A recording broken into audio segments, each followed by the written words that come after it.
Godmorgen og velkommen til igen. Eller godmorgen. Så er det blevet tid til, vi klipper for. I år skal vi klippe omkring et sted mellem 700 og 750. Så det kommer til at køre over en 4 dage. Vi har praktiseret at holde stalden her, den hvide rundbuehal, som I kender, den fungerer som fastestald. Der er lidt får herover, gamle får, og så er det gimmerne, avlsgimmerholdet. Jeg nænder næsten ikke at klippe dem, fordi de ser så store og flot ud nu. Og når nu først de er blevet klippet, så er de kun halv størrelse, men de ser nu pænt ud. Det er altid spændende at se dem efter klipningen, om de stadigvæk ser lige så pæne ud. Men de har fastet herinde siden i går, og det her, det er 3. dag, vi klipper. Startede i mandags, og det er Jason Riley, som I har set før, der står for klipningen. Og dem, der går herop, det er jo så, lad os se, det er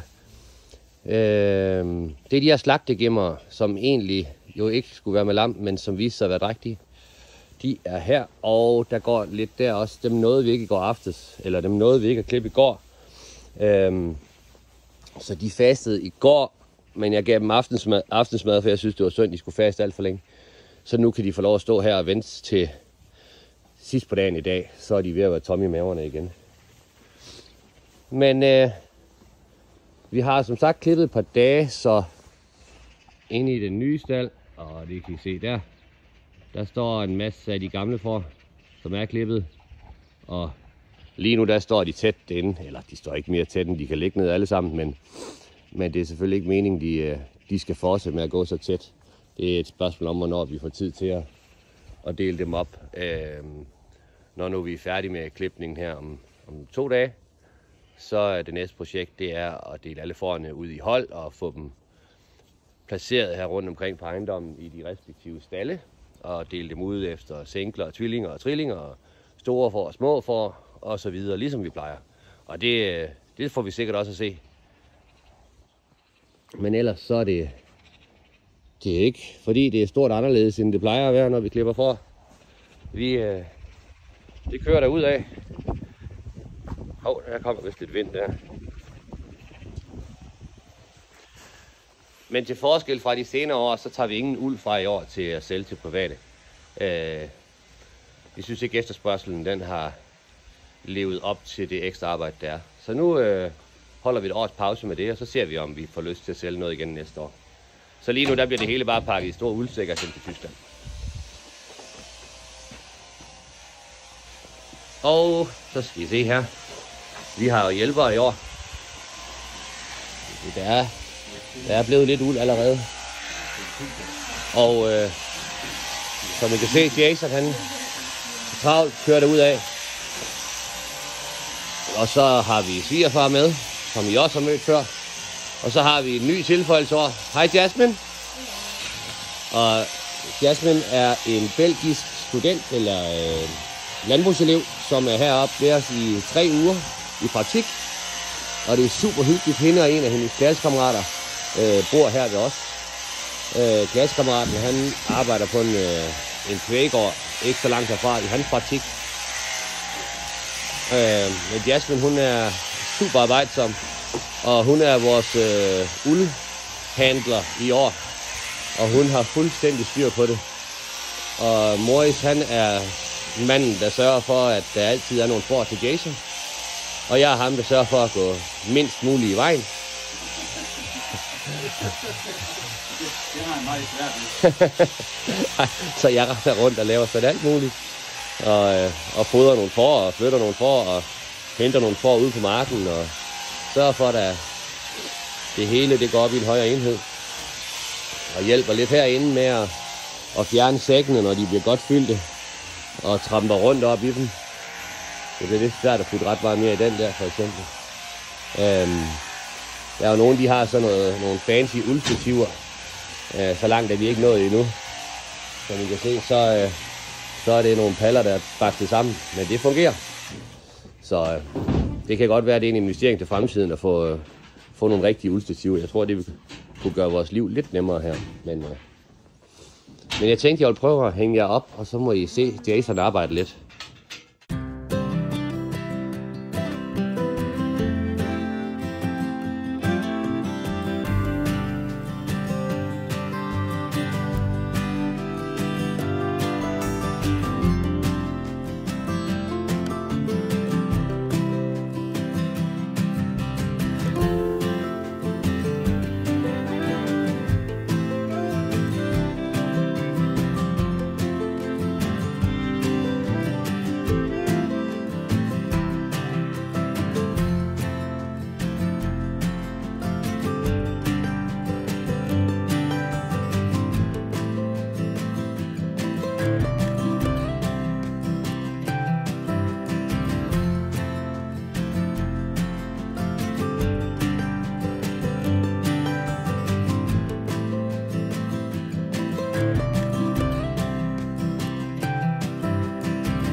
Så blev vi færdige med at klippe 4 dage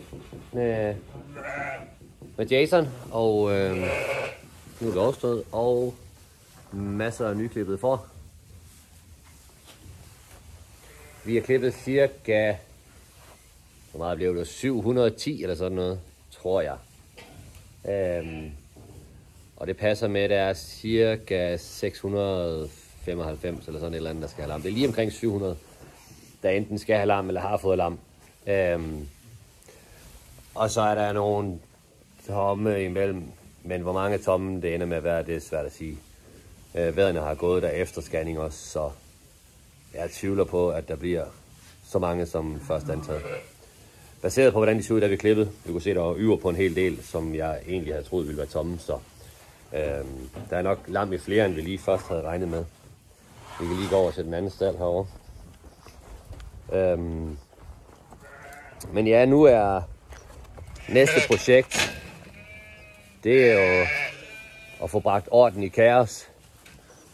Som I kan se, der er rigtig mange får over det hele. Og så tæt skal de selvfølgelig ikke gå, men vi er lige blevet færdige nu her. Så nu skal der sorteres, og vi skal have ormet dem. Det gør vi nu her ved indbinding med Normectin, fordi at vi har jo desværre en hel del problem med hæmongousorm. Og så var det ikke så længe, så skal vi have vaccineret for anden gang med Tribovax. Så forhåbentlig kan vi slippe for stivkramper i år. Eller det kan vi ikke, for vi har allerede haft en. Men det var de her nye får, som vi så tidligere. Der er jo en af dem, der lige har fået lam i dag. Så der er vist kun, jeg tror det er 4 tilbage nu, der mangler at lemme af den flok der. Men der er jo så stadigvæk alle vores egne, der ikke har lemmet endnu.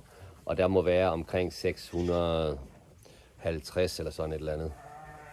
Jeg kan simpelthen ikke huske det nøjagtige tal.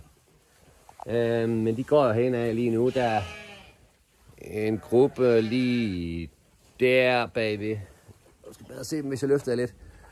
Dem derinde, det er de her slagtegemmer, som vi har fundet lam i, og dem kommer vi til at se mere til senere. Dem prøver vi lige at følge lidt, så I kan få en idé om, hvordan det går med sådan en flok. Problemet med dem er jo, at mange af dem de er til den lille side i forhold til at skal have lam, så det skal nok blive en udfordring. Gruppen her, det er får. Jeg kan se, de ligger og dasker nu. De er glade for, at de har fået lov at komme ud og få noget at spise nu, efter de har fastet op til klipningen. Og nede i den anden ende, nede i den ende af hallen, der går de gemmer, vi har haft til vædder, så der er 165 gemmer dernede. Og jeg vil sige, forerne de ser drøn godt ud. Så er den helt gennemgående, så er de i et kanonflot huld af at komme direkte fra frøgræssen af, men altså det plejer de nu også at være. Der er desværre lidt, der er altid 10 stykker eller sådan noget, der falder lidt uheldigt ud, og der er jo nogle gotlænder, jeg købt. De er på en tidligere video, jeg købte en flok gotlænder, og jeg vil sige, en tredjedel af dem er ikke for pæne, men vi må se, om ikke vi kan rette op på dem lige så stille, så de også kan blive tålelige op til lemming. Ikke lemming, men lemning.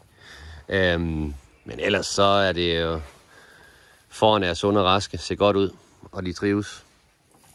Så lige nu, der er jeg egentlig sådan fortrøstningsfuld i forhold til kommende lemmesæson. Forerne ser jo som sagt sunde og raske ud, og det er jo 90% af en god lemmesæson. Det er, at moderdyrene de har det godt. Så kan de producere noget godt råmælk og sørge for, at lammene de får en god start. Men nu går det store sorteringsshow i gang, og så skal de have noget mere plads alle sammen. De går mildest talt tæt lige nu, så der må blive flyttet lidt rundt på dem. Nu hvor klipningen den er færdig, så har der jo været de store sorteringsdage her. Jeg brugte 2 dage på at få sorteret forerne og givet dem ormekur, og gemmerne faktisk også behandlet mod jordilser. Så har vi flyttet lidt rundt. Vi har nogle herovre i en lejet bygning. Og jeg vender lige kameraet i gang. Og se her. Det her, det er alle sammen gemmer. Gemmer, som vi vel at mærke sådan har en idé om, man også skal have lam. Fordi der var jo ham, den skide vædder der lavede uorden i det. Så dem, som vi ikke ved med sikkerhed, hvornår skal have lam, eller der er scannet af Jason, han kunne se, de var tidlige, de bliver hjemme på ejendommen. Og så dem herovre, jamen, det er dem, vi formoder, der tidligst er ilemmet fra 10. december. Og jeg kan jo godt lide at markere dem med verdens farver, så for eksempel sådan en som den der, der er en blå plet, det betyder, at den skal have en. Sådan en grøn oven på hovedet, det betyder, at den er ilemmet et sted mellem den 10. december og den 27. december. Og sådan har de forskellige mærker alt efter, hvornår de er ilemmet. Så er det dem med rød på ryggen der. Det er minuset, det betyder, at de i udgangspunktet, så var de tomme, da vi scannede dem. Det betyder ikke, at de er tomme, det betyder bare, at de ikke var langt nok henne til, at vi kunne se lam, da vi scannede. Og de lever noget vrap herover. Jeg har gjort lidt i nallerne, fordi det er jo sådan en trælssten, hvor man får købt noget vrap, som man troede var godt, og det er det så ikke. Og det er jo, røv og nøgler. Men herover der går der, de får vi scannet tomme, og de er heller ikke tomme alle sammen. Men vi scannede jo rigtig mange tomme på grund af leverigterne. Og det er jo så dem, der er herover nu. Men jeg kan allerede se, der er nogle af dem, der er lam i. Der står hende, der er lige der. Hende kan jeg allerede se en smule lyver på, så sådan er der i hvert fald. Jeg har jo tro minimum en tredjedel af dem her kommer med lam, og men de så kommer sent. Og så vædderne, de har fået en plads derinde, så de ikke optager plads hjemme på ejendommen her, mens vi lemmer. Og jeg regner med, om 14 dage, så har de fået tillagt sig lidt pels, og så kan de sådan set bare komme ud. Så et forsøg på at gøre mere plads derhjemme, så har vi flyttet nogen herover. Men for nu at vende tilbage til det her vrap, jeg vil ikke hænge nogen som helst ud, så jeg vil ikke fortælle jer, hvor det kommer fra. Men jeg vil fortælle jer historien, og historien den er, at jeg på Facebook, der søgte jeg efter græsinstallage, kløvergræsinstallage, som skulle være taget, før det var skredet. Jeg sagde, at det skulle være taget i allersenest 1. juni. Og det er der sjovt nok ikke ret meget af. De fleste af dem, der kontaktede mig, de skrev, jamen vi har fantastisk første slet græs her. Og det havde de sikkert også, hvis det havde været til en elefant. Men det var jo meget af det, så folk de skrev til mig om, det var jo taget i midten af juni eller senere endnu. Men når nu jeg siger, at det her det ikke er godt ensilage, så er jeg jo nødt til at vise jer hvorfor. Fordi når vi kommer tæt på, så bliver det jo tydeligt, at det her, det er jo stort set ene frøstanden. Det er jo skredet, og det her det er jo ikke bare skredet lidt, det er skredet meget.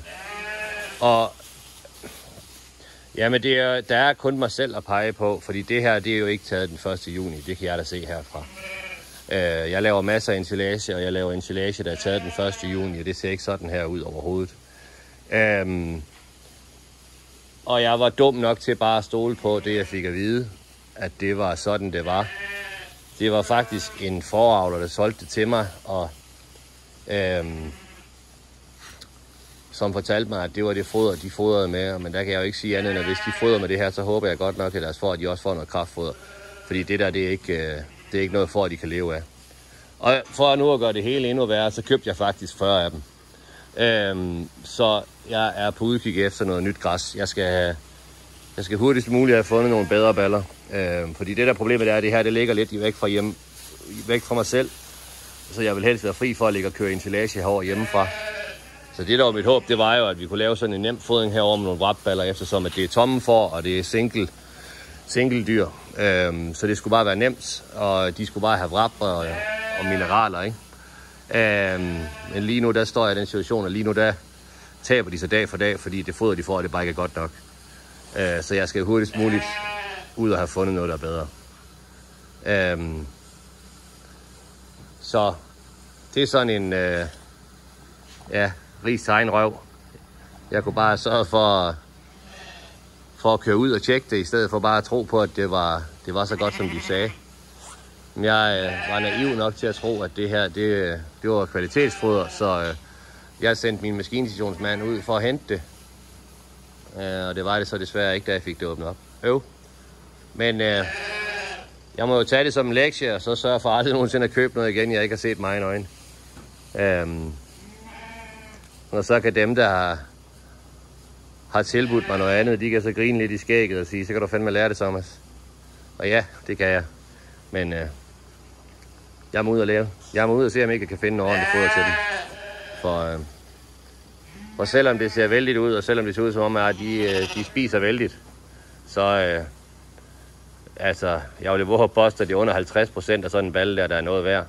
Og de 50%, der er noget værd, jamen det har de for svært ved at finde, til at de overhovedet kan få nok at æde. Så det er lidt en træls situation at stå i. Og så har jeg så 40 wrapballer til at stå her, som jeg så skal fragte et andet sted hen. Det eneste, jeg lige kan komme i tanke om, jeg kan bruge dem til, det er bare at bruge dem som grovfoder her. Når jeg skal have lam på stald, der skal have kraftfoder efter ædelyst, så kan de få lidt det her til at holde gang i maven. Og det er nok også det eneste, det rigtig kan bruges til, fordi godt forfoder, det bliver det bare aldrig. Men ja, det er, hvad det er. Endnu en gang har han glemt at lave en slutning, men det er der råd for, så den gør jeg nu. Jeg har besluttet, i stedet for at gå ud og købe noget nyt wrap, og dermed tvinge mig selv til at betale for at få flyttet de 40 baller hjem til mig selv, og det ene med det andet, så jeg kunne godt bruge pengene på at købe noget bedre wrap, men det bliver det ikke til. Jeg har besluttet mig for, at vi giver dem noget kraftfoder i stedet for. Så der har været i gang i foderbordsfabrikken her. Jeg har lavet nogle flere af de her hjemmelavede foderbord, som jeg bruger. Jeg kan se, sådan der ender de med at se ud. Super simpelt og koster næsten ingenting at lave. Jeg har dog jo måttet gå væk fra mit princip om altid at bruge træ, jeg har på lager, eftersom at jeg har bygget så mange af dem, at jeg ikke har mere træ på lager, så jeg måtte ud og investere en lille smule. Men jeg har lavet 5 eller 6, nej, jeg kan ikke gøre det. Jeg må have lavet flere. Jeg ved ikke. Jeg har lavet 6-7 foderbord eller sådan noget. Og jeg har købt materialer for et par tusind. For jeg måtte ud og købe noget nyt, noget mere træ og lidt skruer. Så en lille investering, men det vil også være en investering at få fat i noget nyt wrap, og der vil bare være mere døj med det også. Så vi sætter nogle foderbord op derovre, og så må de få lidt kraftfoder, og så skal det også nok gå. Men en træls situation, som kunne have været undgået ved, at jeg havde lidt min røv og kørt ud, så set det wrap, før jeg bestilte det. Det er, hvad det er. Videre. Det kan ikke nytte noget at gå og hænge sig i det og hisse op over det, så vi må bare videre. Men jeg tror, vi skal sige, at det var det for den her video. Der kommer jo til at være lidt mere run på videoerne nu her, når vi går i lemmesæsonen lige om lidt. Så vi kommer til at se lidt mere til hinanden. Og så skal jeg jo huske at sige, fordi det skal man gøre som YouTuber, det er sådan en regel, at jeg vil rigtig gerne, hvis I giver videoen her en like, og det like, det skal helst være inde på YouTube. I må også rigtig gerne kommentere, og I må rigtig gerne stille spørgsmål, eller fortælle mig, hvor dumt det er, det jeg render og laver. I må skrive lige, hvad jeg har lyst til, og jeg skal også gerne prøve på at svare på det. Og så vil jeg selvfølgelig rigtig gerne have, at I abonnerer på min kanal inde på YouTube. I må også gerne følge mig på Facebook, men jeg vil rigtig gerne have, at I abonnerer inde på YouTube. Det er nemlig sådan, at jo flere, der liker, jo flere, der kommenterer, og jo flere, der abonnerer, jo bedre er YouTube til at sørge for at dele mine videoer med mange mennesker. Og så er der flere, der kan få glæde af dem. Forhåbentlig glæde af dem. Jeg har også nogen, der tænker, hvad er det for noget lort, han laver, men så skal I bare lade være med at se det igen. Så tilbage er det kun at sige, til vi ses igen, kan I have det rigtig godt.